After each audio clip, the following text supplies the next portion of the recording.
Hello and welcome to the Inbeon Con. My name is Buddy Scalera and I'm the founder of Comic Book School. And this weekend, Comic Book School is working very closely with the producers and organizers of Inbeon Con to give you the best educational and independently focused curriculum that possibly could be put together in a virtual space. So today we will be speaking with Dan Chichester. I'll be giving him an introduction in a moment, but I want to orient you. So for those of you who are familiar with Inbeon Con and not Comic Book School, comicbookschool.com is a educational resource. It's all free, and we focus on the craft and business of making comics. The best part, it is community based. Within the Comic Book School, we have message boards at create.comicbookschool.com where you can interact with other creators and, of course, get involved with being published for the first or 10th time. Our most recent anthology has so far won 3 awards, and that's not too bad to be associated with. So we would love to see you there, but we are also doing Inbeon Con, which is organized by the legendary Sebastian Bonet. He is a force in independent comic book publishing and has put together Inbeon Con, which you can find at inbeon.com/con. And it's a hoot. There's a whole bunch of wonderful creators who you've probably seen in Artist Alley or on podcasts or in YouTube channels who are getting together to put this fun, celebrity, organized, indie focused event together just for you. So it's Saturday morning and we're going to get started. We do have quite a few other events, including those with Comic Book School creators. In fact, immediately following this one, there will be another event associated with Comic Book School. And hey, it's also free tomorrow, so it is a Saturday and Sunday event. So definitely check out inbeoncon.com, comicbookschool.com, and all of our YouTube channels, which you'll see linked from our website. But the most important thing is we have a guest right now, a top tier guest who has written top comic books and edited at Marvel Comics, but who's also gone on to a very successful career working in marketing and advertising and digital promotions. I'm speaking today with comic book editor and writer DG, sometimes I'll call him Dan, but DG Chichester, who's known for Daredevil, Nick Fury, Agent of S.H.I.E.L.D., and many other comic book titles that he wrote and edited. And he will be talking a little bit about how comic book creators can market themselves. And outside of comics, DG Chichester is also a respected marketing professional who has been chief digital officer for top marketing agencies, including Ogilvy Health, TBI World Health, and LLNS. Please welcome DG Chichester. Wow, I don't think I've ever felt or been talked about better. Buddy, it's so good to see you. Thank you. Thank you to everybody here at Inbeon who's attending. This is a great opportunity. A hoot, as you say, on a Saturday morning. So thanks for having me on. Thanks for coming, Dan. And Dan, where does this podcast find you today? Where are you casting out of? It finds me in my overcrowded office in Connecticut. So I'm broadcasting from there. Broadcast. Well, listen, I think you know a little bit about broadcasting and production. You, I think, in college majored in film, right? I did. That was your path to I comics? did. My passion was and still is, enjoyment of film. And I studied at New York University, the film program way back in the day when we still had hand crank cameras. I'm not kidding. And and you learned a lot doing things that way. But that was my big interest. Which, while it was not comics, comics was an interest from when I was young. But the film work really probably fostered the segue into comics just because of the visual storytelling combination of the two of them. And you broke into comics through the editorial route, right, Dan? You got into Marvel. Was it through the internship program or assistant editor program? How did you get into Marvel and break into comics? Well, the NYU Film School is great, or was great, but costs you a lot of money. I went to the student employment office when I was broke. There was an editor, not an editor position, but a typist position in the foreign licensing department. Went in, interviewed for that, did not get that. But they said, we just gave it away. But you know who's looking for somebody? The assistant to the editor-in-chief needs somebody to kick around. So I went down, interviewed for Lynn Cohen, and Lynn Cohen hired me on as her assistant. She was the assistant to Jim Shooter. So as the editor-in-chief, you couldn't get closer to the seat of power and also have less power. So so that became my entry point, and from there was ultimately offered an assistant editor's job at Epic Comics, which was a division of Marvel at that time. And then you worked your way up through editorial. I think you became a full editor, right? Some people would dispute that, but yes, I was a full editor. Yes. Some people would dispute that, but nobody can dispute that you had a heck of a run on Daredevil. What issues did you write? And I believe your storyline has been touched on in different Daredevil mythology across the Marvel universe, including television programming as well, right? There's a lot of what you wrote. I don't know that it ever got a real reference there. I started on 296, 297, which became, or a little bit before that, I believe. And then, but the big run up to 300 was a big story we called Last Rites, which became known as the Fall of the Kingpin, which was probably the first time that Daredevil really legitimately took down the Kingpin. And then I ran up through 330 something. The last run I did under a pseudonym for various reasons, which we won't divert ourselves into right now. But also in that course of that, there was a big story called Fall from Grace, which had a lot of attention. So it was a good run for about 3-4 years. There were a couple of little mini breaks in there while I did some other mini series like Elektra, Root of Evil, when we brought that character back from the abyss, or the high places that she was in. And then I don't think I've gotten one of those official thank you cards in in the Marvel after credits yet, but I think there was maybe a little bit of a nod to some of the costume ideas that we had in the Daredevil TV show. Certainly, when you look at that, there were aspects of Scott McDaniel's redesign that I think are in that really well done piece. Yeah, and I think while you're best known for your Daredevil, you had good runs on Nick Fury and a lot of other Marvel, DC, even Acclaim, right? I think you've really been a writer for many different projects. Sure, I think when you're working certainly within that publishing industry at that time, diverting and divesting yourself is a good idea. It gives you some more options in case something doesn't go well at one place. Certainly there was a big rock and sock'em robots moment in the mid 90s where a lot of folks got knocked away from the assignments they were on when the industry went through a big shift. So having some other options, but primarily I think the Marvel work was the most extensive, but I did do work for Dark Horse and Acclaim and DC and a few other even smaller outfits at that point. Yeah, so you've had a really nice career, and then I think you and I similarly were working in comics and then discovered marketing and advertising agencies. Just what was your path from being a Marvel editor and writer into marketing and advertising agencies? Well, around the time of the crash in the 90s, which rocked things up a lot, and then I began to reach out and saying, okay, what else is going on if there's not going to be enough comics work? But it was also exactly at the same time I was getting very interested in digital work. Digital things were crude by today's standard, but they were really exciting by then. And a lot of the artists I knew had a lot of digital technology in their studios. A lot of software companies, hardware companies were sending things to artists. Try this out. Try out my monitor. Try out our software. So I would see this and I'd get, this is amazing. So I started to kind of reach out to those companies and that industry to say, what can I do from a storytelling point of view in the digital world? How can I bring storytelling to interactive storytelling? And that didn't pan out exactly as I thought, but it did get on the radar of a creative director who was at that point at Saatchi, who later went on to Ogilvy. And she was intrigued enough by the comic book background and said, I'm looking for people who don't have a marketing background.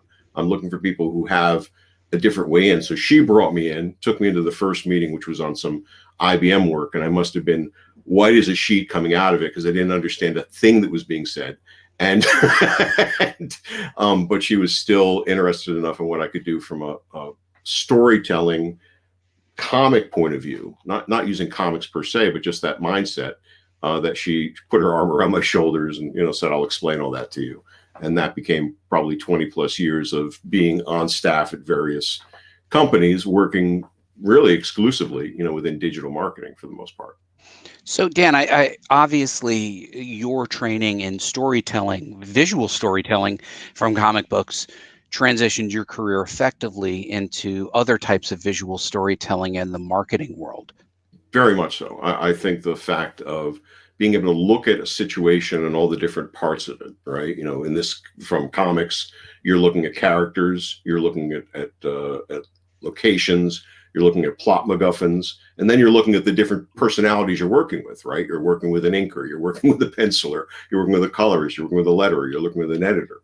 Going into marketing, it's not exactly a parallel, but you are working with a strategist, you're working with a digital lead, you're working with a developer, you're working with these different personalities who have to come together in toward one project.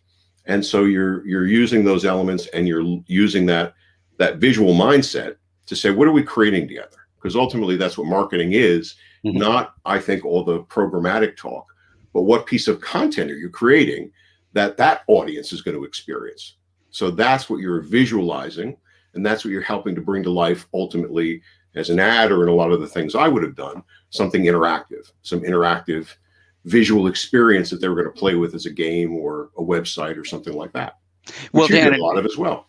well, yeah, sure. And I think one of the parallels that you immediately come to, even when you were just describing it now, was that making comics Mhm. requires a lot of different people with specialized Yes. skills, as does creating something digital for the web, for interactives, Mhm. for video games, and those combined skills that helped us as comic book creators were the same skills that we needed when we walked into marketing and advertising agencies.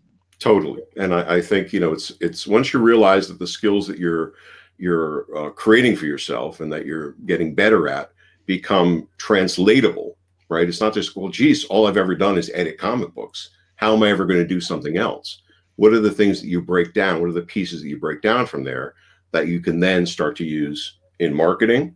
Or now taking the things that I learned in marketing, and how do I even translate those back into, if I want to do more comic book work? Perfect transition. Thank you. So segues are kid for kids, Dan. We just pick it up and run. But you created that perfect bridge to the next part of the conversation, which is having worked in marketing. Obviously, you have learned a lot of big concepts that you've distilled over the years. I should note that Dan has spoken at many events, marketing and otherwise. And for people who do not realize what the introduction, Dan having become a chief digital or chief creative is a big deal.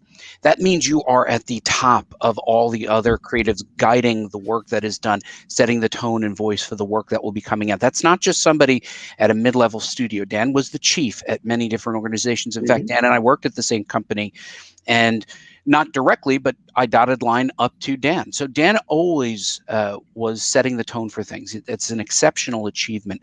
Hence, when I was asking Dan, how do we transfer your knowledge from marketing to help comic book creators, Dan was able to pull together some key concepts, which D. Alley, would you just take a moment and show the points that we'll be covering? Actually, wait, I just yep. Wait, I actually skipped a step. I hope you screen grab that quick, No, fast. we'll put it back up. We'll put it back up. D, I'm sorry. What I wanted to cover real quick was Dan. When somebody is talking to a comic book creator and they say you need a marketing strategy, sometimes I just see their eyes spinning the way your Absolutely. eyes had spun when you were thinking about that first IBM meeting. What exactly is a marketing strategy, and what does it mean for comic book creators who are putting out their work?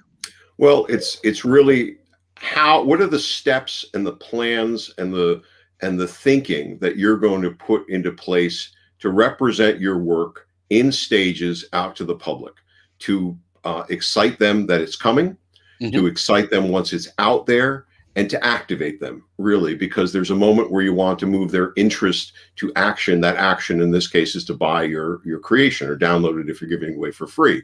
So that marketing strategy is about driving awareness and interest, and ultimately that action. That's what it's intended for. And I think the big hurdle that many comic creators have is that sense that they are creators first and foremost, right? It's that sense that I just want to do the work. I want to create the comic, and I want somebody else to do the marketing. Can I find that publisher who's going to do it all for me, and they're going to take on that onus, and I'm going to do this? But you have to be, I think, especially these days, but at all times, really, unless you're maybe at the top tier, working on the top selling book of all time, and everyone's going to take care of it, your involvement with this is going to drive it more. And today, it's so much about who you are, right? Your personality, your brand, as well as the title of your book, that is going to be part of that marketing strategy and creating that awareness and that interest and that action. And I will just flash back even to when I was doing that Fall from Grace story. At that point in time, Marvel was not really, even though that book sold relatively well and got a lot of attention, Marvel was not behind that book. We got a couple of, small notices and a couple of pieces of press, and me and Scott McDaniel actually put money out of our own pocket and hired a publicist to get some of the initial stories written about it in some of the trade magazines like Wizard, that ultimately helped bolster attention around it because we believed in what we were doing.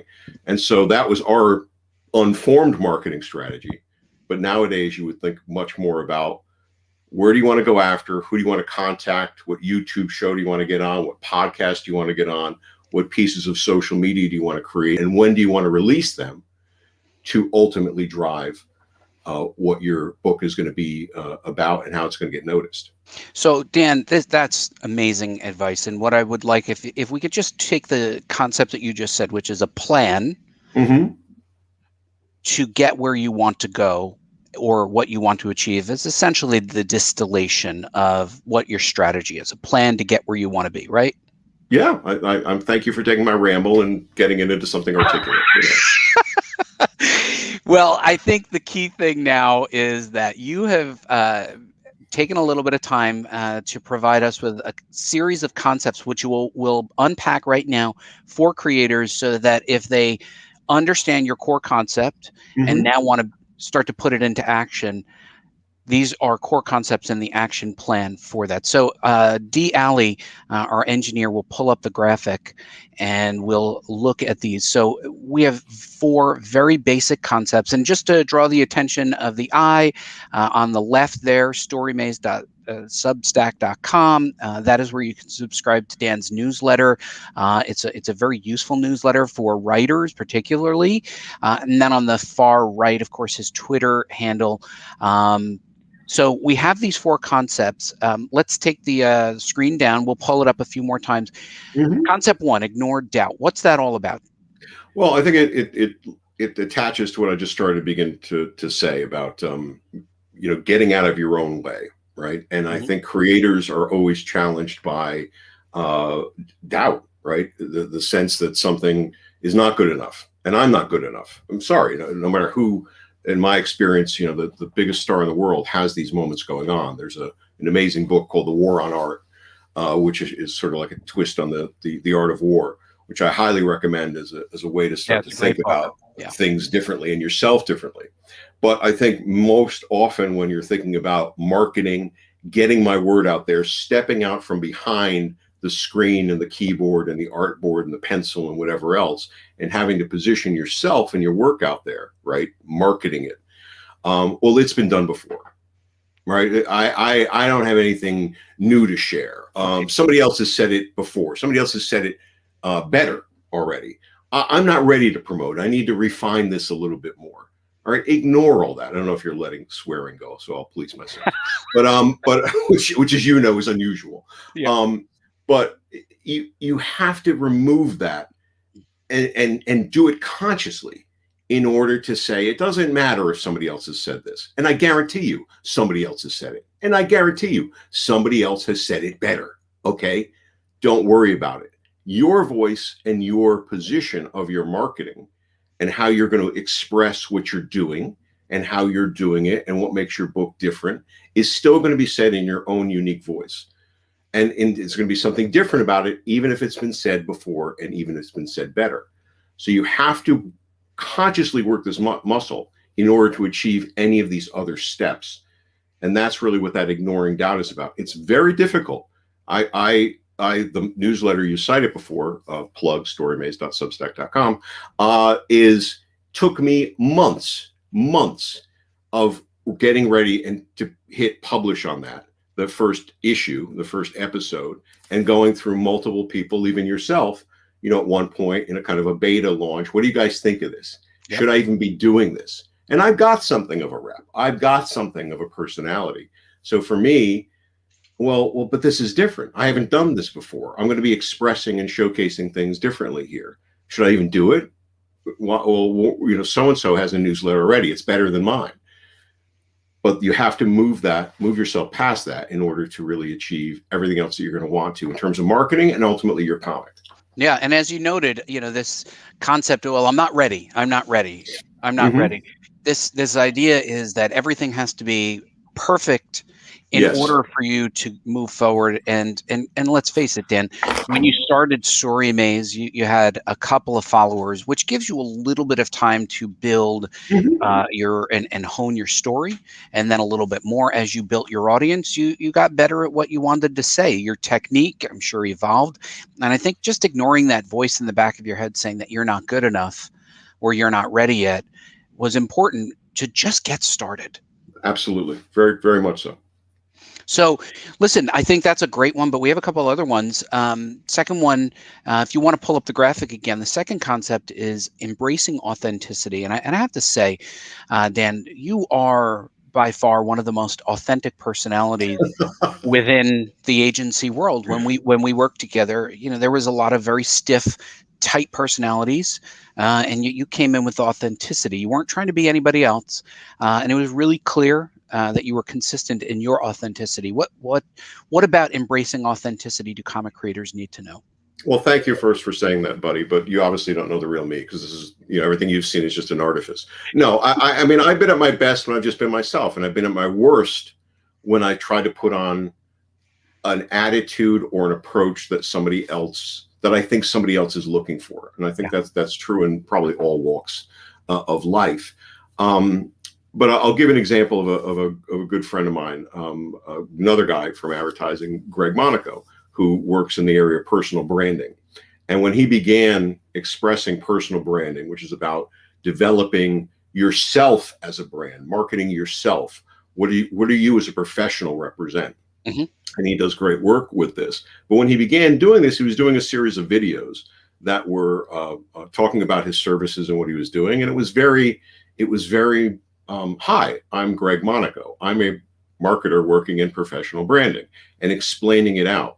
If you watch his videos now, a year plus later, as he's been doing this, he is himself, right? He's just expressing his attitudes, his thinking, his sensibilities about this in a very comfortable conversational way, like I think we're doing here. Yeah. And it's night and day, right? The person before felt like he was selling you something. The person now is who he is, legitimately interested in helping you be better, which he was before. But it is that shift in how you represent yourself. So as you're creating pieces or videos or social posts or whatever to market, to work in your marketing plan for your comic here, you are selling yourself as much as you are selling that comic. So just putting up a cover or a sketch or even an animation of some elements, pieces, and saying, look, this is a great space adventure. Look, this is a great time travel adventure. Look, this is a great whatever, yeah, that's great. That's important. That will get me interested. But yourself, what is it about you? What is it about your journey that is part of this story that you're telling? You're telling a marketing story. You're creating a story for your comic, mm-hmm. But that marketing plan, right? That awareness, that interest, that action, there's a story thread through that as well. So what are you representing to us, your audience, in the course of that? What are the things that might have come up across the way? Did you buy a new piece of software that you thought was going to suddenly become, I'm going to create all these great color effects, right? But it was a dog, and you actually lost 15 days trying to kind of create something with it. Well, tell us that story, because now I'm invested in the journey of your comic. Or if you had an epiphany of something, you had a turning point in your storytelling. Mm-hmm. You came up with an inspiration. You found a book at a used bookstore, and you flipped open a page, and it took you in a completely different direction. That's part of your marketing story. And the authentic reactions, the highs and the lows of your creativity, creates the content that also becomes part of this marketing as much so as it is about, this is a 48-page comic. It will be available for $7.95 on October 15th. You'll find it at your local comic shop, or it's an online PDF, and blah, blah, blah, blah, blah. Yeah, that's all important. And I think what you just said, Dan, I made the hair on the back of my neck stand up. The highs and lows. I think the thing that people try to create is this artificially superior persona for themselves, and nobody believes it. Nobody buys it. Everybody knows that there are vulnerabilities. And what the hair stood up for me was highs and lows. Be authentic. If you want to share honestly, and it's okay. It's okay to fail. Like if you never reveal that you too fail, people will not take you as a real person, I don't think. And I think that authenticity is essential in modern digital communications. It makes a connection with the audience because everybody is going through the same thing, the same emotional probably journey in a way, even if they're in different workflows or anything else. They may never create a comic like you're doing, but they're going to have that same understanding that I had doubt today. I had things that went well. I had things that didn't go so well. So I want to relate to you. And one of the key things I think about this marketing and the authenticity of the representation of what you're doing in a good way is that you are creating a value exchange with that audience as well. I'm not just trying to sell you this, right? I am trying to engage you in a value exchange. That's right. Right. I'm ultimately giving you something of value, a story, or at some point maybe you're going to give me something of value, some money.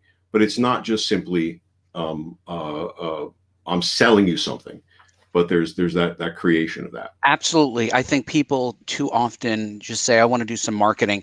And for them, it's exclusively about taking people's money. That's selling. Yeah. And I think marketing has been aligned to that unfairly. I think marketing is telling versus selling. And of course, at some point, sometimes there is a sale, but sometimes it's just building a relationship. It's a relationship is a big part of it. I mean, in all honesty and transparency, right? Part of my newsletter is creating a value exchange, creating a relationship with an audience, some of the people I know, like you, but also newer people who I'm getting involved with. Because if plans I have for future projects come to fruition, it's a much more legitimate response to reach out to those people who I now have a relationship with than coming out cold after 20 years of not really being that involved in comics and saying, hey, I got something. You want to buy it? Because they used to write Daredevil in 19 whatever.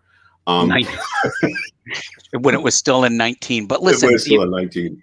I think let's move on to the next concept, which was, when you were writing Daredevil, of course, I'm sure you wanted everything to be perfect. But as a writer, I can't look at published copies of my work because all I see are the mistakes or the things that I could have done better. And I think learning to avoid perfection has always been an ongoing challenge for me. Why is this also important when you're thinking about putting together your marketing strategy and the tactics that will fuel and help you reach the end of that strategy? It ties into the amount of content that you're going to be creating, right? For that marketing plan, you're going to say ultimately, and maybe you have a loose one, maybe you have a specific one, but there are certain things you're going to know you're going to do on that calendar, in that cadence. I want to do 5 Twitter posts a week. I want to do 5 Facebook posts a week. I want to do 3 videos a week, whatever it is, right? There's content. Suddenly you've got a map of things that you've got to create. If you put it on a screen, you put it on a whiteboard, you're going to become overwhelmed really quickly. Oh my God, look at that. I've got to create all of these things. And I want them all to be the best representation of what I'm doing. And I'm a creator, right? This is the worst part of it, I think. I'm a creator. I should be able to do it all myself. Every pixel, everything has got to be done by me. And that will vapor lock you. That will stop you cold. And you'll never get it done because it will never get done because it won't be perfect in your mind. But there are lots of tools out there that don't dismiss the incorporation of your personality and your authenticity and such, within it, but they make it a lot easier, right? There are video tools like Lumen 5, which can automate simple video creation. Canva, which can help you do a lot of quick design things with a lot of pre-made elements and designs that you can start with and then jump off of. Story Blocks, which is one of many, many repositories of photos and video clips, which you can subscribe to and then have easy access without having to search the Google and then wonder if, can I use this or not use this, or somebody going to come after me, or is it exactly the right image, right? These will give you a jump start on things. So then you have the ability to get something out there. And maybe that Canva piece isn't exactly what you would have designed. Maybe that Lumen 5, I don't get anything from these. I'm just throwing out ones that I know, or that automated video creator isn't exactly what you would do if you went into Premiere or Final Cut or LumaFusion and did them all yourself, but they will get the stuff going, right? And then that's the avoidance of the perfection. Don't worry about it. Move it out there. And we say this even in professional marketing nowadays. You and I talked about this many times. There was a shift at one point from everything having to be pixel perfect to what's being seen on YouTube. And certainly many things on YouTube are pixel perfect, but there's an organicness to it. There is that authenticity of certain things. Not that it's shoddy, but things can be a little bit more less crystal around the edges, that you can get the stuff out there and then it will get better because you're doing it by repetition. Your muscles are going to be creating more perfection as you go on anyway. Yeah, it takes practice and forgiving yourself in advance, or even just move on.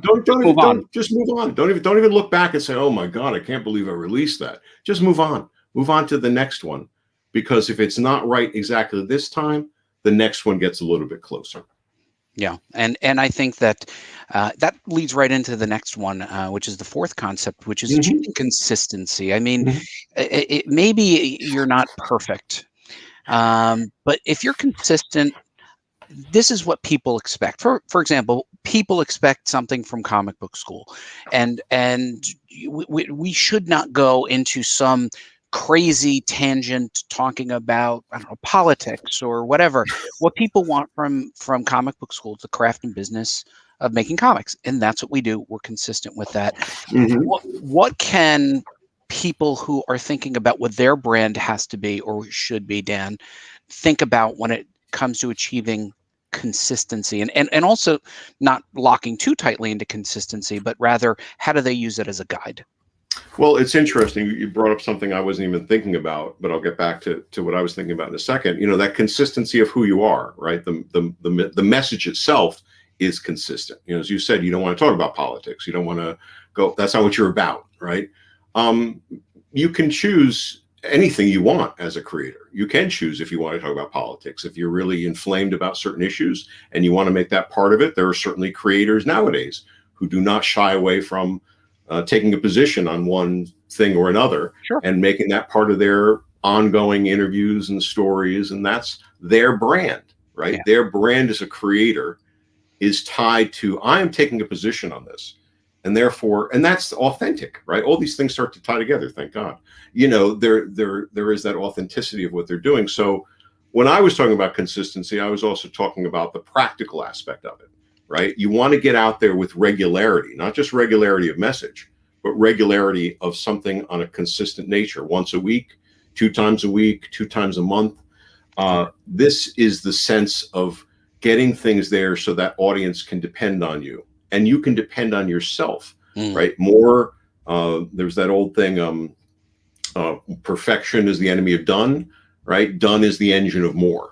Right? You want to get more things out there. That board we talked about, that marketing plan, those 15 things a week, they're not going to happen by themselves. You've got to be able to do that. Now, this is, again, a place where it becomes overwhelming. Am I going to spend all day going to Twitter and going to Pinterest and going to Facebook and going to YouTube, and posting these things individually? Well, again, there are tools. There are tools like Hootsuite is one. Publer is another. These, if you're not familiar with these are software as a service. You can subscribe to them, and you get a map of all of your social platforms. So you create one post, and then you can say automatically, I want that to go to YouTube, and I want that to go to Facebook, and I want that to go to Twitter, and here's the time I want it to go, and you step away from it, and it automates the process for you. Mhm. right? That takes time away from what you're doing. Your marketing plan is which you've created. You don't have to be involved in all that. That happens for you. So that creates that consistency.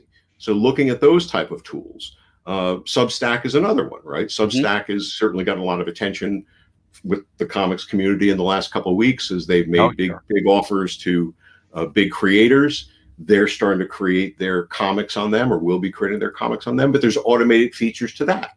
You could create a podcast within Substack. You can automate that out to your mailing list, so that you create that newsletter, and that goes out without you having to go back and put in 1,000 different email addresses. God bless if I had 1,000 different email addresses. Now you're still gonna have to make time for certain things of this, right? You have to carve out an afternoon to create maybe 20 pieces of content incarnations to get to that. But these automated tools then take that off your shoulders, and you get back to creating. Yet it still is that consistency, because things are going to come out every day, every week, every month, with that consistent message that you then also spoke about right at the beginning.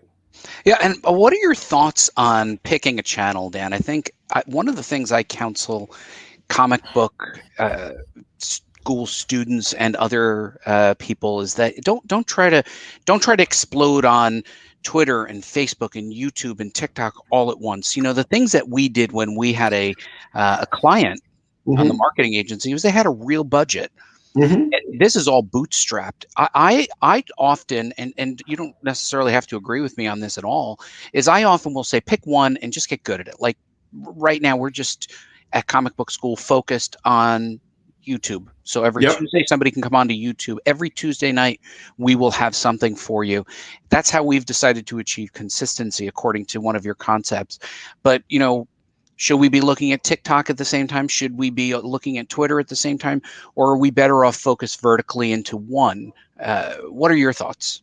Well, I always love to agree with you, buddy, and in essence, I will. But but I think you can choose probably the easiest, most impactful content type, and that might be video, right? A simple video, right? And a video is not a big production where I've got to go out and I've got to have David Lean lighting and Steven Spielberg special effects or everything like that. A video can just be things that are in motion, right? Your title animates in, and there's some motion as certain explanatory pieces of text maybe stack up or something. That's a video, right? And that is something that's explaining something. You can create a simple video, and then that could accomplish things across multiple channels for you. That's true. So your focus could be on, hey, I'm doing a blurb on YouTube every month. Like that's my tent pole, that's my anchor month, week. But those tools I spoke about before, a Publer allows you to then post that to multiple places. So that one piece of content from that one dashboard, and that's what you're sort of like, it's like your control center for all your social channels. Well, great. YouTube's your anchor, but why not post it to Twitter and Facebook and whatever else is available there? These add more over time. LinkedIn, if you have a certain business angle to this, and then you choose certain things, maybe certain things are more out there and you don't want to put them on LinkedIn, but maybe there are things that are more instructional. I'm doing a sketch event where I'm going to be talking about my book and I'm going to be showing my technique.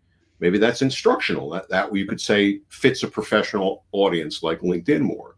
So I think if you're going to choose one, video is something we've always talked about from a marketing point of view as having extraordinary impact. It catches the eye. It communicates a lot in a short amount of time, but you can still put yourself out there to many places. And then if you really want to get true about it, you can start to analyze the results from those tools and say, I got this much traction on this here. Mm-hmm. And if then you can start to really split the difference and refine the work that you do. I don't do that myself, just because that again takes away from the creation.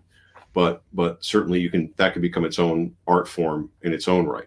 Yeah, and I think what you're getting at is similar to what I'm trying to get at, which is your note of achieving consistency. If you're going to do a video once a week and you commit to that video, do it. Do it. I mean, nothing is sadder than a YouTube channel that commits to a weekly video and hasn't been updated in 9 months, right? It just and it sort of breaks that contract that you noted earlier in the conversation that you Yeah. have with your audience, that you will be there for them, and if you're there for them, they'll be there for you. And I had the little hairs in the back of my neck go up on that contract word, because I think that gets to that sense of that value exchange again. You're making a contract with them, and that contract, even though they're not making with you, there is that sort of back and forth exchange, right? You're getting better, and you're being more professional because you are maintaining that contract for them and for yourself. And something I think that's important with this consistency is there is a natural inclination, or maybe it's just for me, of like, well, I've talked about this enough, right? I'm oversaturating it, right? Our good friend Fabian Nicieza, who's had a book come out recently called Suburban Dicks. Yep. You could not turn on a social media channel like when that book was released without 50 posts from him personally, every minute of every hour of every day, coming out. He was a master of it. For somebody who hadn't really played social for, I think, in such a strong way, suddenly he was everywhere. But the algorithm is what's pulling that to me. You cannot possibly oversaturate things these days. So if you feel like you're posting on Twitter too much or on Facebook too much, vary your message. Vary your content, not your message. But only a fraction of your audience is going to see something at any given time. These things are scrolling past very quickly. So you thinking, well, I put out something yesterday, maybe I won't put out something today, I'll put out something tomorrow. If you could actually get something out every day at least, then you're doubling, tripling your chances, because that audience is not seeing everything you're putting up. It's catching attention. The newsletter, my newsletter, for example, I started that back in March, April, something like that. Many people haven't seen it until today, who I think would have seen it because it only has now hit the algorithmic formula to show up. Yeah, well, and think about this. When in the old days of media, actors and actresses and directors would go on multiple talk shows. Absolutely. Yeah, right. Somebody would catch them on the morning show. Somebody would catch them somewhere else. But I remember a quote from Tina Fey's book, which was called Bossy Pants. And she talked about who's the producer of Saturday Night Live? Lorne Michaels. Lorne Michaels was famous for reminding the cast and crew, Saturday Night Live goes on live at Saturday night, not because we're ready, but because it's Saturday at 11 p.m. That's it. We're not waiting until we're ready. You have to go. And I think the key thing is, as you noted, is being consistent. You don't want a weekly newsletter that comes out every 6 months. Yep. And here's the contract that I was thinking of, and the angle was, even with your newsletter or our YouTube channel, the contract is with time. Sure. I'm going to say to you, if you open up Dan's newsletter, your time will be well spent. If you open up our YouTube channel, your time will be well spent. But you won't know, right? You won't know until the end. You brought up Fabian. I'll use Garth Ennis or Mark Waid as an example. I will buy certain comics on name alone because my contract with them is, your writing has been consistent enough that I will spend my $4 and know that you'll keep up your end of the contract. Mm-hmm. Mm-hmm. Yes, absolutely. I mean, and that has pre-value to it because you know their work, and that's how you'll establish reputation with the people who check out your work now. That first exposure is going to make a big difference, and I'm sure you've picked up, and anybody listening or watching has picked up something that they've never heard of that person before, and then that's the critical moment. So always bring your best self to it, even if it's not that perfect self. A semi-funny story I always think about, back to the editorial days, was when somebody would come in, and there were more than one of them, who would say, well, I'm saving my best character and my best plot for later, right? When I'm top of the, when I've got my own book and I'm going to put all the best stuff in there. It's like, well, do what you want, man. But like, this may be your only chance right now. That's right. And if all you got is one story, you're one trick wonder, well, okay, that's the way it is. But do your best work now, because that's going to fuel both attention from the audience and give you a stepping stone to doing more work later on. Holding back now for later, it's crazy. Yeah, it's important for pop stars to get that first big hit. They can't wait. Making one first hit gives you the opportunity to have future hits and express yourself in different So ways. true. So true. So let's pull up, Diali, our engineer, is going to pull up the list one more time so we could just take a look at it. It is all of the concepts that you expressed today in marketing, which is you want to just run through them real quick, Dan, and then we'll summarize the show and go on to the next part. Yeah. Once more, ignore doubt, get out of your own way. What you've got going on is extraordinarily strong. So go with it. And the thing that you're going with is the authenticity. You embrace the authenticity of yourself, the things that are happening to you in all facets of your life and creative life become fodder for the marketing story that you're creating. So don't try to create artifice of like, I'm this perfect professional. I'm somebody who's creating something. There are highs and lows. Bring that to your marketing story. Avoid perfection is all about, you don't have to do everything just because you're a creator in your own right.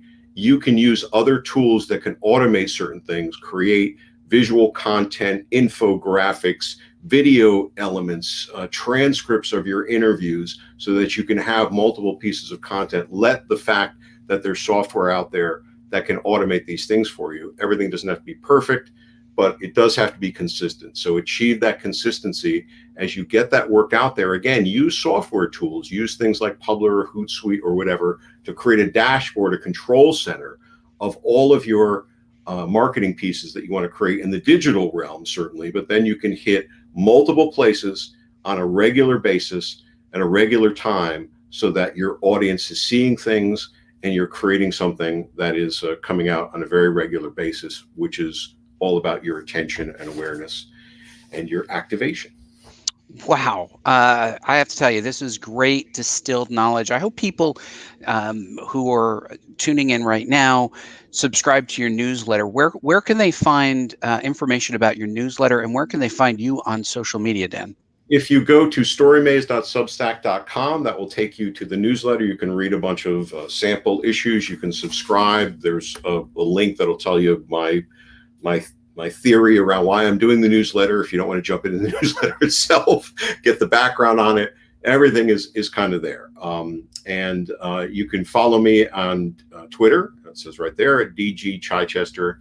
And I'm semi-regular there. If you throw me notes or ping me or whatever the heck you do on Twitter, then I'm happy to always respond and converse with folks. And Dan, obviously, they're always reprinting your Marvel work, and you're always doing new work. What should people be looking out for or hunt down at their local comic shop? Well, it's great that a lot of the work is now finally getting reprinted. It's kind of exciting. Marvel has been doing these epic editions, not epic comics, but they call them these epic editions, which have really pulled together a lot of the Daredevil work.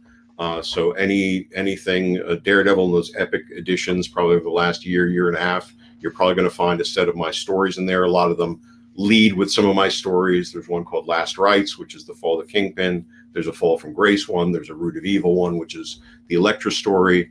There's a Rise of the Midnight Suns, which is another epic edition, which collects a lot of the Midnight Suns, Ghost Rider, Night Stalkers. I love that stuff. I love those stories. So that's kind of wacky, and that just got attention in the last couple of days because Firaxis Games, which is famous for doing XCOM, are doing some kind of weird hybrid game based on Midnight Suns or elements of it. So all of us who created that are debating whether they're going to acknowledge any of our existence in that. So we'll see. Those are two primary ways probably to find some stuff. And certainly if you follow me again at that newsletter, as I'm working up some new things, which I'm doing now, that'll be probably the first place. That will be one of the first places I start to talk about it. That sounds great. So people should be subscribing to that, following you on social. This coming Tuesday, we will, and I'm sure you'll be tuning in, Dan, we'll be having Jimmy Palmiotti on our Tuesday show. Excellent. Jimmy's going to talk about kickstarting your career. Little play on words there, but, Jimmy, like you, has a great instinct for marketing. and also a great sense of how to build audience, and has that contract with his audience through Kickstarter. So August 31st and every Tuesday. We want the people who are listening to know that Comic Book School is always welcoming new creators and established creators and doing things just like this. So definitely go to comicbookschool.com and check out what we're doing on our message boards. It's a community, not Facebook, which we were on Facebook there for a while, and they pulled the rug out from under us, and so we built our own. And then Inbeon Con is all weekend. We hope that people stay on for the next episode, because the next episode right after this at 11 is the writers' room with our very own A.A. Rubin and D. Alley, who is actually engineering this show. So they'll be talking about what it's like to be a writer on an anthology. So couple closing links. Obviously, we just pulled up the Inbeon panels in the writer's room. And every guest has asked the same final question, Dan. What one piece of advice do you wish someone had given to you when you were first breaking into comics? Wow. That is a good one. I'm going to go back to just something that we touched on as we went through, because I think it is just the best thing that you have to think about. You think about it consciously later, but it's really the unconscious aspect of it, is just always put everything of yourself into it at the moment. That, the story-wise, intensity-wise, enthusiasm-wise, you have a great opportunity when you create. So when you put all of yourself on the page, on the screen, that is, and it may not be the best self that you're going to be next month or next year, but it's the best self and the best ideas that you have at the moment. Don't hold back, because it is an uncheck yourself from second guessing yourself in a lot of ways, because otherwise I don't know, is that going to be right, or is that good enough, or maybe I shouldn't do that with that character. Ultimately, when you're in the zone, the characters, the story lead you. Right? It's true. Everybody says this, and I think it's a very true thing. And it may not be where you expect things to go, but let it take you, and then give it your all. Don't hold back on what you're doing in service of those characters and that story, and let it gear you and game you. When you overthink it, well, I should bring Joseph Campbell into this, I should structure it this way. You're creating an artifice again. Yeah. You're creating, like, it must be structured this way, it has to be this thing. Just don't hold back and let yourself go, and then you can fix it in the editing stage. That is a great piece of advice that I also wish that somebody had given me when I first was breaking in as a writer. So Dan, don't go far. Hang in there. We're going to put you in the green room, so stick around. I have some final thoughts. So thank you to Dan Chichester, and of course to the team that helped produce this.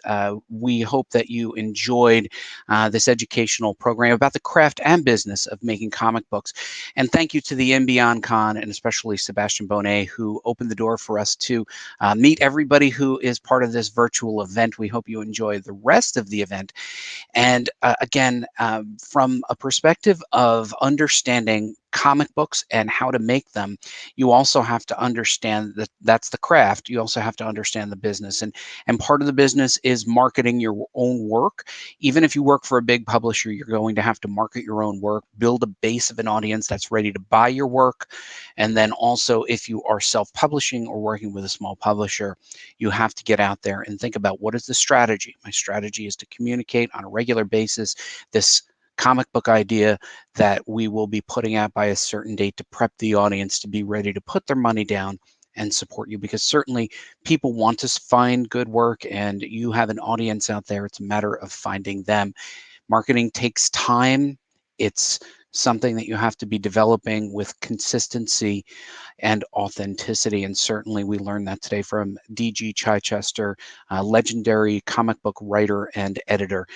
Thanks so much. We will see you at the next panel for Inbeon Con. Talk to you soon.